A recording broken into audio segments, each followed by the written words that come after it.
စောက်ယူတွေကလက်နက်ကန်စာတင်ငန်းတွေကထွက်လာတယ်မိသားစုကြောခိုင်းလက်ဖေးဆိုင်တွေစွန့်ခွာခဲ့ကြတယ်တချို့သောစောက်ယူတွေကမိသားစုဆွေမျိုးသားချင်းတွေတခုဖြစ်လို့တချို့သောစောက်ယူတွေကမင်းအောင်လိုင်းကိုမအေးလို့စေးတာအားမရလို့တချို့သောစောက်ယူတွေဒေါအောင်ဆန်းစုကြည်ကိုဖမ်းသွားလို့ဦးဝင်းမြင့်ကိုဖမ်းသွားလို့တချို့သောစောက်ယူတွေကစစ်တပ်ကလူတွေရုံးရထဲရွာတဲ့ဂောဘကလူလူတရားသမားလူလူကြီးကမြန်မာပြည်ငြိမ်းချမ်းပါစေလို့ခေါ်တော်မူတော့စောက်ယူတစ်ကောင်က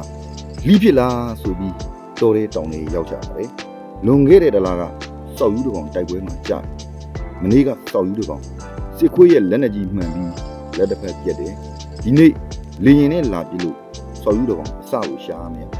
အပေါင်းအပါစောက်ယူတွေဟာတနက်ကိုချစ်ချစ်ပါစုပ်ကန်ဝန်းနေတယ်ပြီးတိုက်ပွဲကိုထက်စောက်ယူတစ်ကောင်ကိုမေးဘူးလေတော်လန်ရေးဘယ်နေ့ပြီးမလဲစောက်ယူကပေါ်ပေါ်ပါပြန်ပြေးတယ်စစ်ခွေးတစ်ကောင်ကြာရင်တရနီးပြီစစ်ခွေး100ကြာရင်ပူနီးပြီစစ်ခွေး1000တောင်းမကကြာရင်ပူနီးပြီစောက်ယူတွေဟာအပွင့်တွေအခက်တွေရဖို့ထက်အပွင့်အခက်တွေနဲ့ခွေးတွေကိုအစိမ့်လိုက်စားဖို့ပိုစိတ်ဝင်စားတယ်စောက်ယူတွေဟာပကြီးပြပွဲတစ်ခုတည်းတောင်ဘိုးတွေကြားကလေတောင်သေးပြရလေးပူအာရမြို့ကလူတွေလျှက်စစ်မီးပြက်ရင်ဝမ်းနေပြီမဲ့စောက်ယူတွေကနေထွက်မှလာတိမ်မဲတိမ်ကြီးထိုင်ခဲ့တယ်စောက်ယူတွေကတိုက်ပွဲမရှိရင်စေးလေးတောက်မယ်စော်ကြောင်မယ်အဖေနဲ့အမေကိုအဆင်ပြေပါတယ်ဆိုပြီးပြုံးဖြီးပြီးနဲ့ပြောမယ်စောက်ယူတွေခေတ်သစ်စနစ်တစ်ကိုညှော်ငေးမနေခေတ်ဆိုးစနစ်ရုပ်ကိုနင်းချေဖို့စောက်ယူတွေကပျော်ပျော်နေတယ်စောက်ယူတွေကရဲရဲဝံ့ဝံ့တွန်းတယ်စောက်ယူတွေလည်းတော်လန်ရေးကြီးမကြခြင်းဘူးတော့တိတာပါပဲဒါပေမဲ့စောက်ယူတွေမှာလည်းခင်ဗျားတို့ကျွန်တော်တို့လိုအသက်ပူတွေမပါ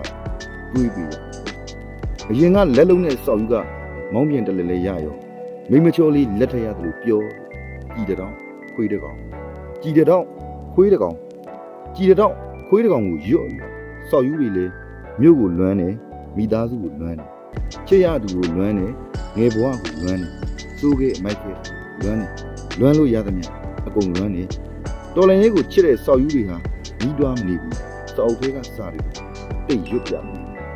တိတ်ချစ်စရာကောင်းတဲ့စောက်ယူတွေပေါ့ဒီတော်လန်ရေးကြီးတဲ့ရရှိခဲ့ရတာမောင်ကျိုး9ရက်ဒီ2023အသက်ပေးလူသွားသောစောက်ယူများနှင့်ရှင်သန်ကြံရည်လျက်ရှိသောစောက်ယူများအလုံး